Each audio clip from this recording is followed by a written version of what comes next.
Libro de Daniel, capítulo 9.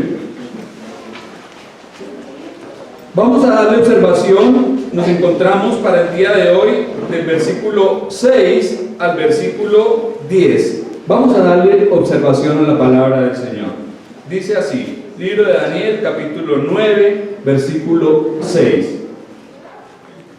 No hemos obedecido a tus siervos, los profetas, que en tu nombre hablaron a nuestros reyes, a nuestros príncipes, a nuestros padres y a todo el pueblo de la tierra. Tuya es, Señor, la justicia, y nuestra la confusión de rostro. Como en el día de hoy lleva todo hombre de Judá, los moradores de Jerusalén y todo Israel, los de cerca y los de lejos, en todas las tierras a donde los has echado a causa de su rebelión con que se rebelaron contra ti. Oh Jehová, nuestra es la confusión de rostro de nuestros reyes, de nuestros príncipes y de nuestros padres, porque contra ti pecamos. De Jehová nuestro Dios es el tener misericordia y el perdonar, aunque contra Él nos hemos rebelado y no obedecimos a la voz de Jehová nuestro Dios para andar en sus leyes que Él puso delante de nosotros por medio de sus siervos, los profetas. Amén. En el contexto veíamos que ante el inminente fin de la cautividad en Babilonia y después de haber indagado en la palabra, en los escritos, en el libro del profeta Jeremías, Daniel entró en una búsqueda sincera, continua y honesta de Dios. Cayó de rodillas y entró a buscar a Dios. Él sabía que el tiempo de la cautividad estaba llegando a su final. ¿Cuánto duraría? Según lo que había dicho el profeta Jeremías que veíamos el domingo anterior, 70 años, correcto. 70 años debería durar la cautividad en Babilonia. Ya ese tiempo se estaba cumpliendo, ya estaba llegando a su final. Así que Daniel entra en oración a Dios. Y veíamos algo importante, y es que el estudio de la palabra siempre nos debe llevar ¿a qué? A la oración, a la búsqueda de Dios, a entrar, a buscar constantemente del Señor. ¿Sí? Las dos cosas siempre van juntas, el estudio de la palabra y la oración. Decíamos, porque cuando yo oro, hablo con Dios y le hablo a Dios, pero cuando estudio la palabra, Dios me habla. Entonces hay comunión. Correcto. Entonces Daniel hace confesión de pecado tomando el lugar de sus compatriotas. Empieza aquí a confesar el pecado de la nación. Personifica a la nación de Israel. Jonathan Edwards dijo: cuando Dios está a punto de hacer algo nuevo, grande y poderoso, siempre hace que su pueblo ore. Interesante, ¿no? Dios iba a hacer algo, Él ya había hablado por medio del profeta, lo iba a hacer, pero sin embargo está inquietando a Daniel para que vaya a Él en oración y para que le ruegue, le suplique, pida perdón por la nación, confiese el pecado. Entonces dice: nos hemos apartado de tus mandamientos y tus ordenanzas. Evidentemente habían pasado por alto no solo la palabra escrita de Dios, sino también la palabra hablada. Dios hablaba por medio de ¿quiénes? De los profetas, correcto. Y ellos hablaban en el nombre de Dios, de modo que no escuchar al profeta equivalía a rechazar la palabra de Dios y como tal rechazar al mismo Dios.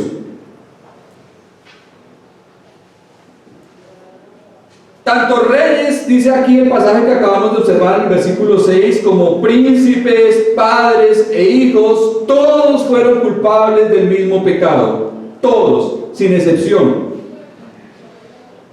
A todo el pueblo de la comunidad Dios le había hablado por medio de los profetas.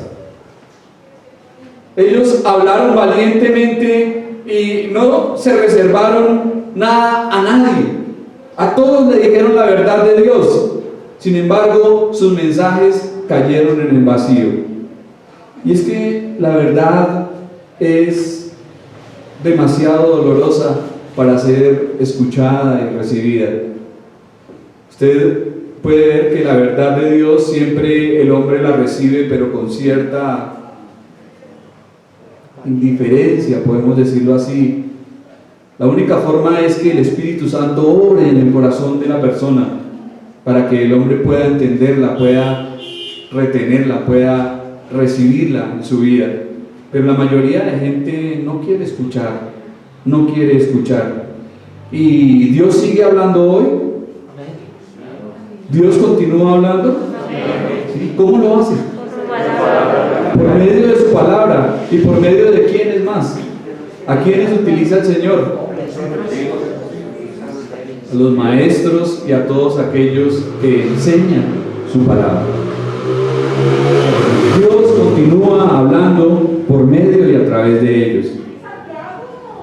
Algunas veces la verdad hiere, por eso la gente prefiere escuchar dulces falsedades.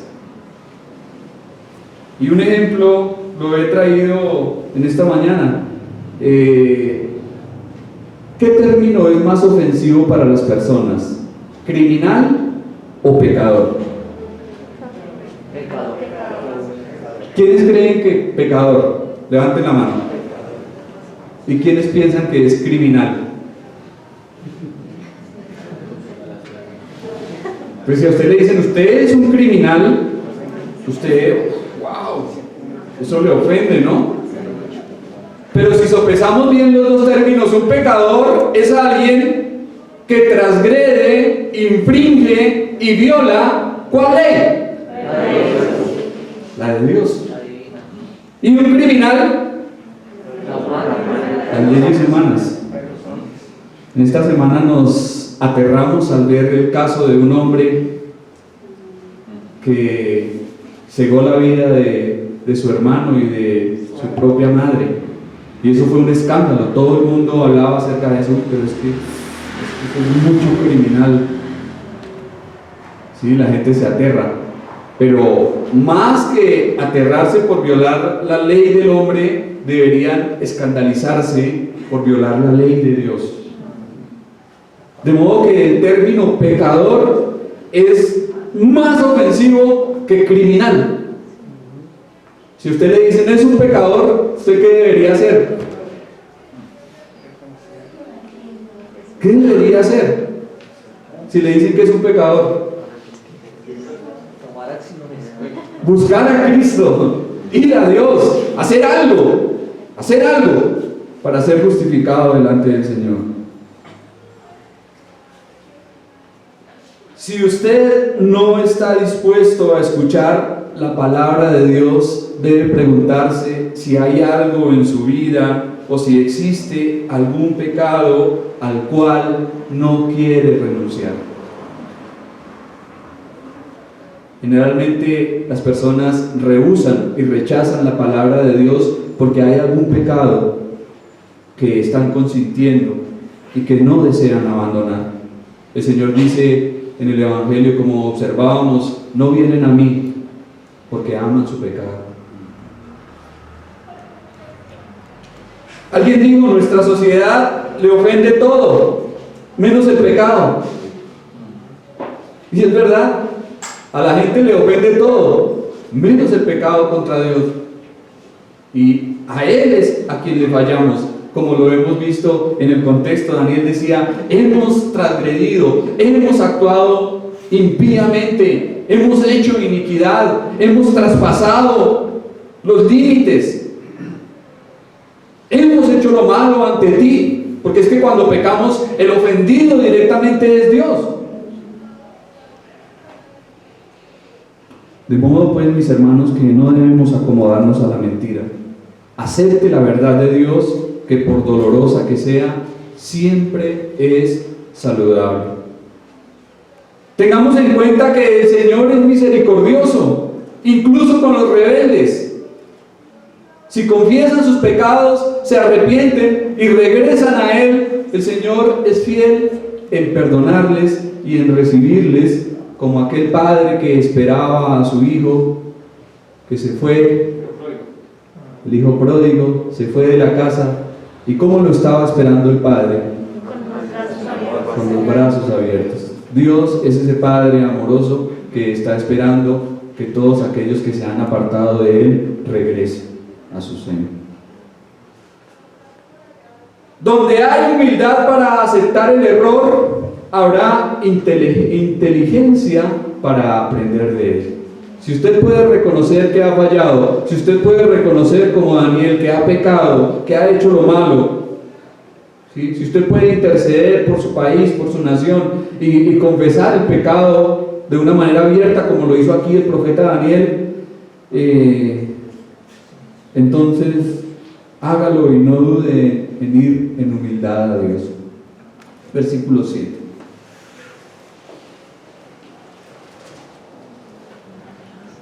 Tuya es, Señor, la justicia y nuestra la confusión de rostro, como en el día de hoy lleva todo hombre de Judá, los moradores de Jerusalén y todo Israel, los de cerca y los de lejos, en todas las tierras donde los has echado a causa de su rebelión, con que se rebelaron contra ti.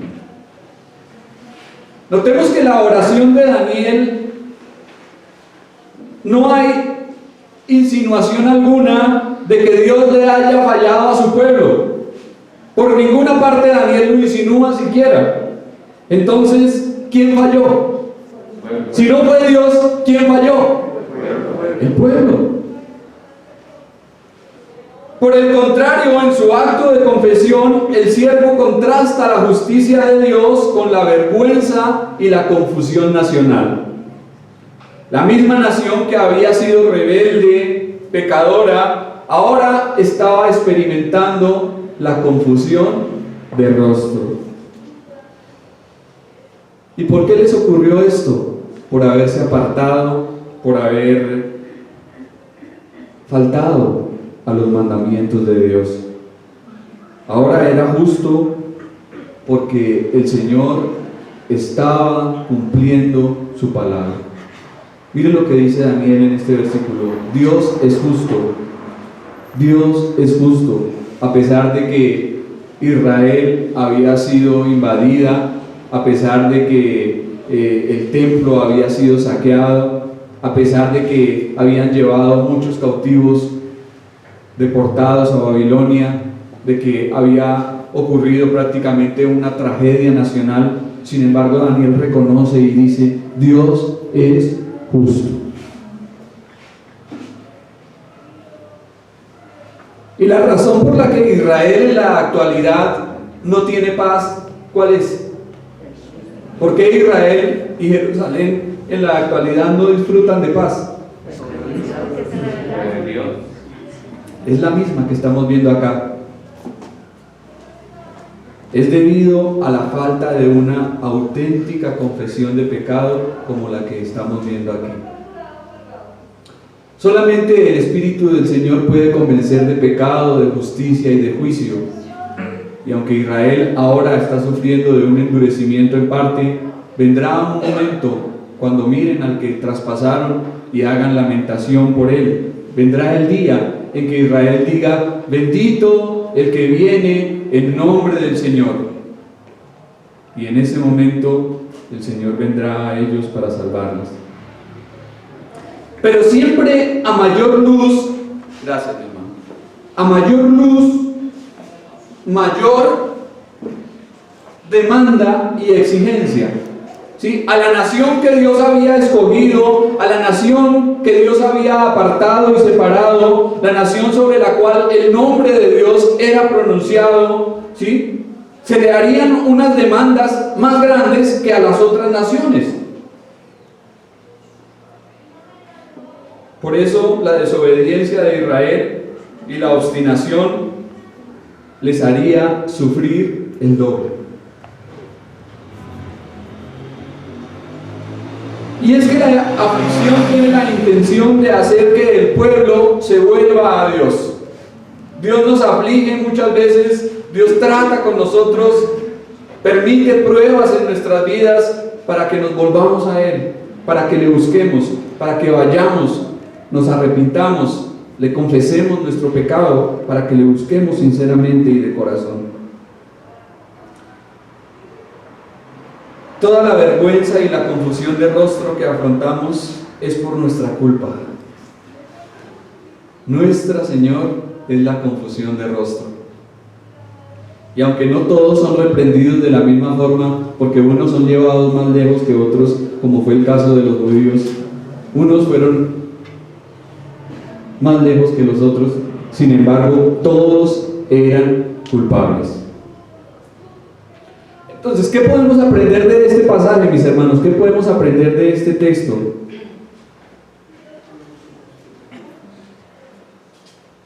Si Dios es justo y la confusión de rostro es nuestra, ¿qué podemos aplicar?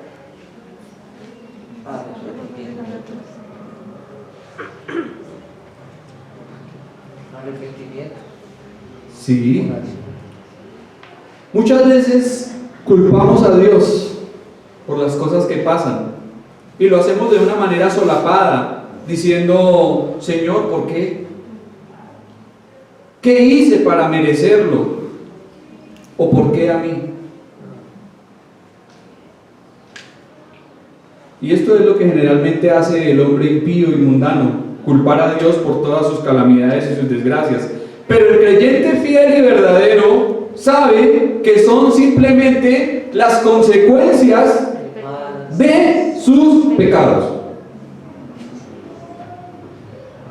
Tuya, oh Señor, es la justicia y nuestra la confusión de rostro.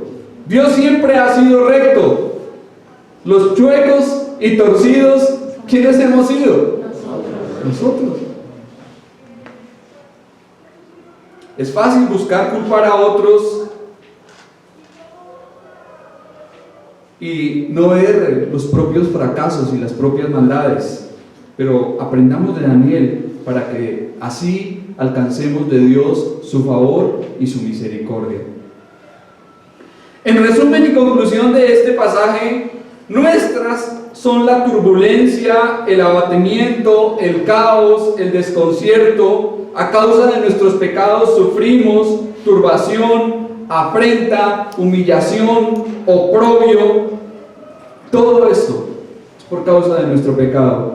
Pero con todo, nuestro Dios sigue siendo justo. Y no podemos culparle de nada malo que nos pase.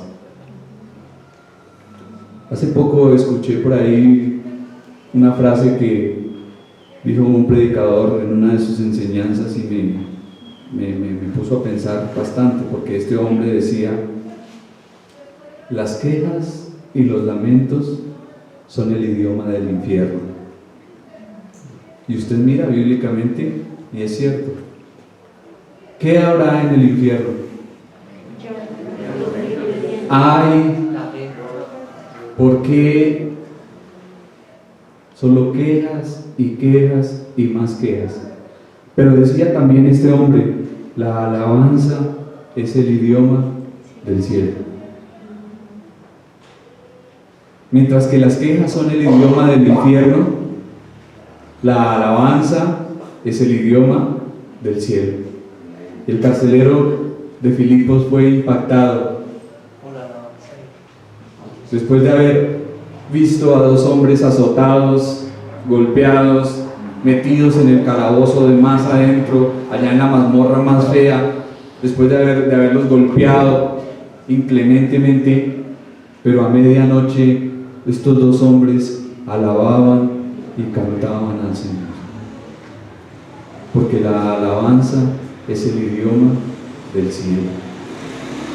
Entonces, como aplicación podemos preguntarnos, mis hermanos, ¿qué idioma estoy utilizando? ¿Cuál es el idioma que utilizo? ¿Me quejo por todo? ¿Vivo en un constante ay, ¿por qué a mí? Esto solo me pasa a mí, ¿por qué, Señor? ¿Vivo en una queja constante? ¿O estoy alabando a Dios y le estoy agradeciendo por todo? Porque si vivimos en una queja constante, tal vez estamos hablando el idioma infernal. Pero si le damos alabanza y gloria al Señor en todo tiempo, estamos hablando el idioma del cielo, que es el idioma que corresponde a hijos de Dios. Versículo 8. Oh Jehová, nuestra es la confusión de rostro de nuestros reyes, de nuestros príncipes y de nuestros padres, porque contra ti pecamos. La confusión de rostro, es decir, la vergüenza y el oprobio, se vuelven a mencionar aquí en el versículo 8. Y todos los que están en afrenta por desobedecer los mandamientos de Dios se mencionan según sus clases sociales. Habla de los reyes, de los príncipes y de los padres. Es decir, que desde los más altos, ¿hasta quiénes? Hasta los más bajos. ¿Sí? Desde los gobernantes hasta los ciudadanos de a pie. Todos pecaron y en consecuencia todos sufrieron el juicio y la reprensión de Dios. Daniel no se esfuerza por excusar el pecado y la transgresión de Israel, aunque seguramente habían judíos que creían fielmente en Dios, pero sin embargo, de una manera general, toda la nación estaba sumergida en el pecado y en la incredulidad. Y notemos que en este pasaje se resalta al mismo grupo de personas del versículo 6. Es decir, que quienes estaban humillados y abatidos, ¿quiénes eran los desconcertados? ¿Quiénes fueron? Versículo 6. Los profetas. Los reyes, los príncipes, los padres, todos los mismos que no obedecieron la voz de Dios por medio de sus profetas. Todos ellos ahora estaban abatidos, humillados y desconcertados. Y es que eso le pasa al ser humano cuando no escucha la palabra de Dios. Si Dios nos habla y nosotros hacemos esto, no oigo, tengo orejas de pescado.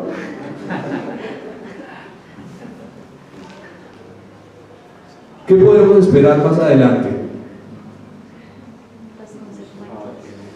Si hacemos eso, ¿qué podemos esperar?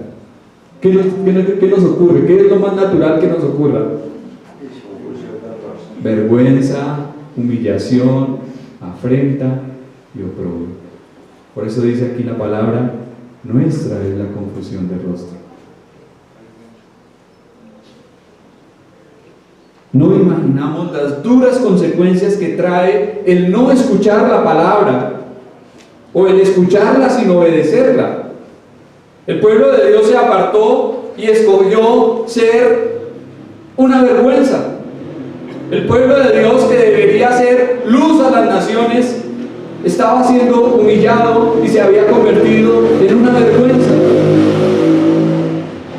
Y esto es triste, pero pensaba en esto y es lastimosamente lo mismo que ocurre en la actualidad. ¿Por qué? ¿Cómo debería ser la iglesia de Cristo? ¿Cómo debería ser la iglesia del Señor entre las naciones? ¿Qué debería ser? Luz, columna y baluarte de la verdad, sal de la tierra, testimonio para todos. Pero tristemente, ¿cómo está la iglesia en la actualidad? ¿Cómo está la iglesia a nivel general? Ese faro en medio de la oscuridad está contaminado por la mundanalidad y el paganismo. Y usted mira muchas iglesias en la actualidad que aún teniendo el título de cristianas, realmente sus prácticas son mundanas, son paganas, son de inconversos, haciendo conciertos, haciendo discotecas, haciendo paseos, buscando llenar bodegas. Que vaya mucha gente que les escuche allá su falso evangelio de la prosperidad, pero eso es lamentable, realmente eso es triste, porque el evangelio de nuestro Señor Jesucristo está siendo vituperado por causa de ellos, la palabra de Cristo está siendo pisoteada y la sangre del Señor. Entonces, ¿qué deberíamos aprender de esto, mis hermanos? Que deberíamos sentir lo que Daniel sintió. Nosotros como cristianos, como hijos de Dios, deberíamos de sentir esa carga, ese dolor, de ir a Dios en oración y decirle: Señor, mira la condición de tu pueblo. Hemos pecado contra ti, hemos actuado mal, Señor.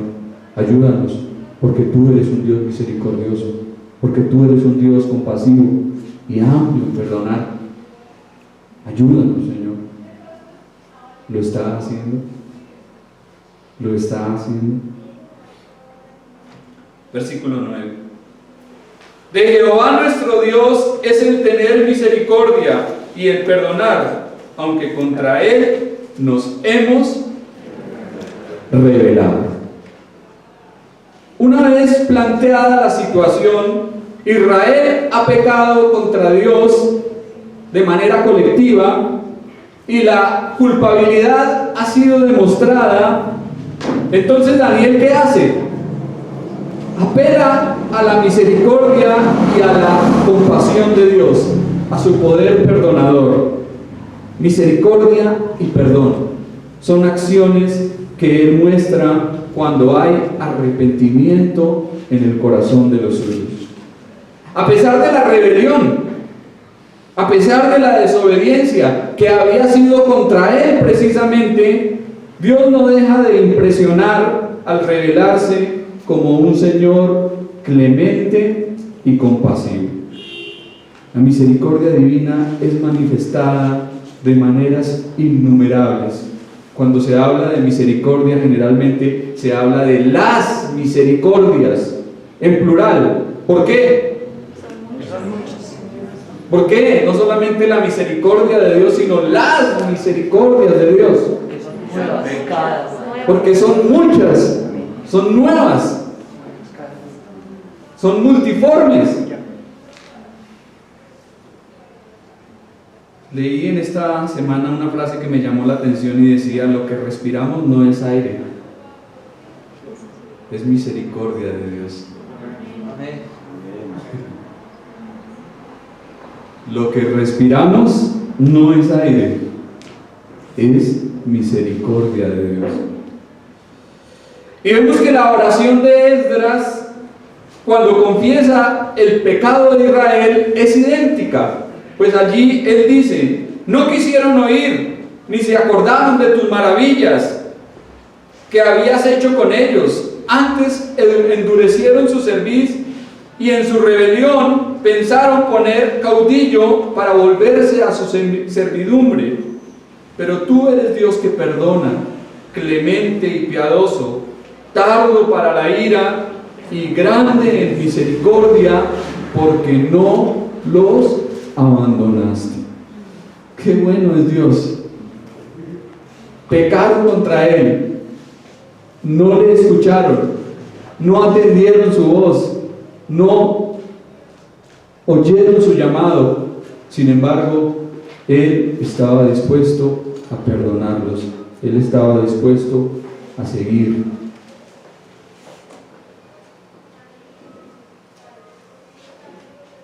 Aunque muchos se empecinen en ver a Dios como alguien duro, airado, ofendido, vengativo, cruel e intolerante, por su palabra, ¿cómo le vemos? ¿Cómo es Dios? Encontré aquí unos sinónimos en mi diccionario. Últimamente los estoy utilizando harto porque me gusta enriquecer el vocabulario. Dios es benévolo, comprensivo, generoso, benigno, sensible y humanitario. Dios es un Dios bueno, un Dios lleno de gracia, que sabe perdonar a quienes se acercan a Él en arrepentimiento y fe. A pesar que en ocasiones anteriores le hayan fallado y ofendido, sin embargo, Dios es un Dios bondadoso, como ya lo dije, clemente y compasivo. Y si no lo fuese así, no habría enviado a su Hijo unigénito, a su Hijo amado, a morir por nosotros en la cruz del Calvario. Si Dios no fuese un Dios bueno, un Dios clemente y compasivo, Cristo no hubiese derramado su sangre en aquella cruz para salvarnos y para limpiarnos de toda maldad. Terminamos con el versículo 10. Y no obedecimos a la voz de Jehová nuestro Dios para andar en sus leyes que Él puso delante de nosotros por medio de sus siervos, los profetas. Como ya lo dije, mis hermanos, el profeta era la voz de Dios en medio del pueblo. Él habló por medio de ellos y a través de ellos, de manera que no atenderles equivalía a desobedecer al Señor. ¿Cómo iban ellos a andar en las leyes, en las ordenanzas, en los mandamientos y en los estatutos de Dios si no escuchaban lo que Él les decía? Eso no podía ser. Y prestemos atención al hecho que Dios puso sus leyes delante de su pueblo y no lo hizo de una forma ambigua, sino de una manera clara, tan clara que no habían excusas. No había forma de excusarse. Ahora, en la carta a los Hebreos encontramos algo interesante en el capítulo 1, y es que dice allí la palabra: Dios, habiendo hablado muchas veces y de muchas maneras en otro tiempo a los padres por los profetas, en estos postreros días nos ha hablado por el Hijo, a quien constituyó heredero de todo y por quien asimismo hizo el universo. Pensemos en algo, mis hermanos. Si desatender a los profetas era algo delicado, si no escuchar la voz de ellos era una afrenta grave contra Dios, ¿cuánto más lo será el no escuchar al Hijo?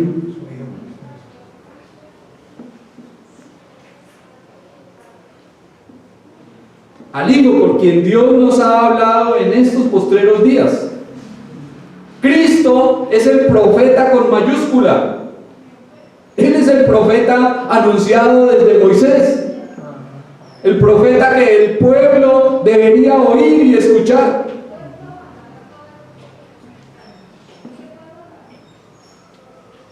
Es una necesidad apremiante obedecerle en todo. Ahora, ¿ustedes recuerdan qué le ocurría a los falsos profetas en el Antiguo Testamento? Si alguien se las daba de profeta y decía algo y no se cumplía o no ocurría, ¿qué le pasaba a esa persona? Lo mataban, lo sacaban del campamento y lo apedreaban por ser un falso profeta. Imagínense si eso ocurriese hoy en día. ¿Cuántos montones de piedra habrían en las calles, no?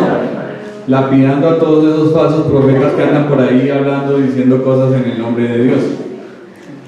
Pero el castigo más fuerte recae sobre todos aquellos que rehúsan atender y escuchar la voz de Dios a través de su Hijo, nuestro Señor. El castigo más fuerte ahora es para los que no escuchan la voz de Cristo, la voz del Señor, a los que hacen oído sordo y caso omiso a sus claras advertencias, amonestaciones y consejos. ¿Ha escuchado usted al Señor? ¿Qué decíamos cuando estudiábamos Juan 10? ¿Recuerdan?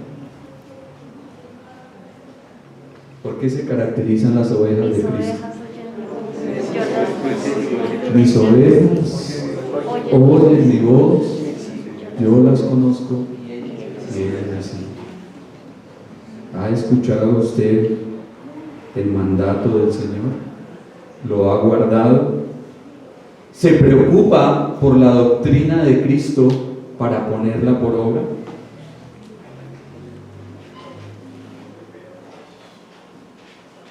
En Chicago se convirtió un arquitecto quien, cuando dio su testimonio, contó que hacía muchos años asistía a la iglesia, pero que debía confesar que en tanto tiempo no había escuchado nunca un solo sermón.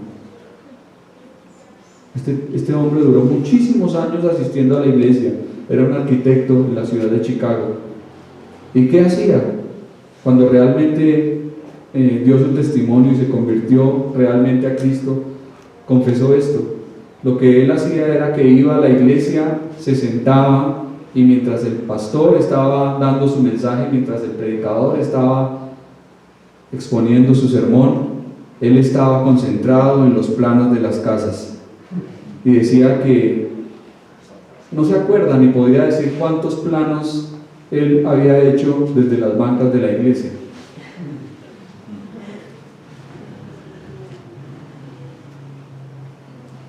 Nunca había escuchado un solo mensaje.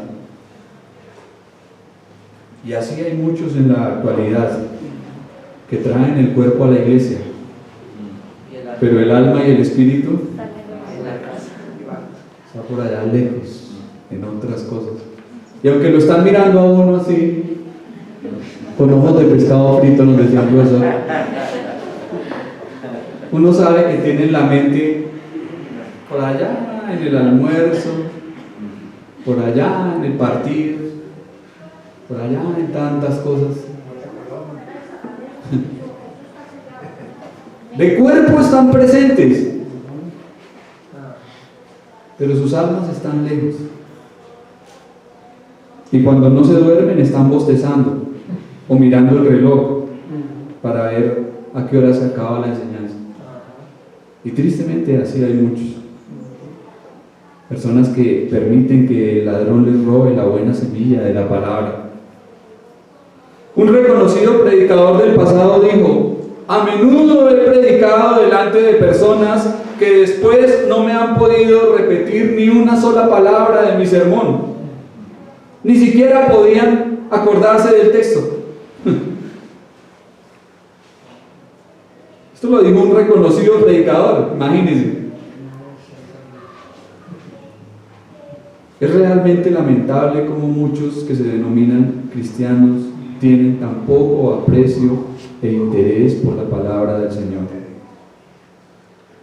Solo la leen cada 8 días cuando vienen a la iglesia. Muchos solamente abren la Biblia el domingo en la mañana cuando vienen acá, pero el resto de tiempo la Biblia está por allá cerrada, como la viejita que le decía a su pastor: ay hermano, ¿cómo le parece que no puede volver a leer la Biblia? Digo: ¿por qué, mi hermana? Digo: porque se me perdieron las gafas. Entonces el pastor dijo: pues vamos a buscarlas. Mi hermana le ayudó a buscar las gafas y resulta que las gafas estaban entre la Biblia. No las encontraba porque no abría la Biblia. Y así tristemente sucede a muchos.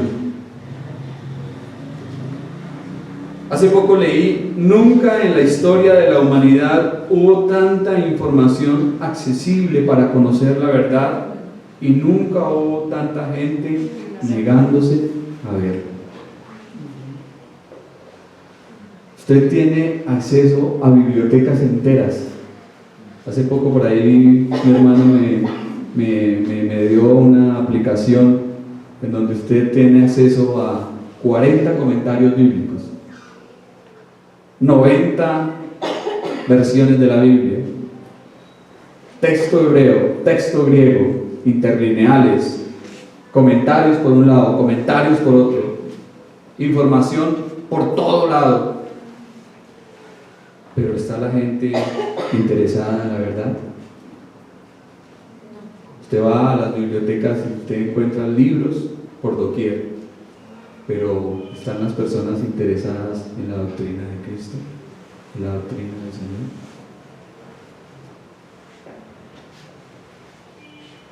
Oremos. Amado Dios, te damos gracias, Señor. Gracias, Padre, porque tú continúas hablando, Señor. Siempre lo haces.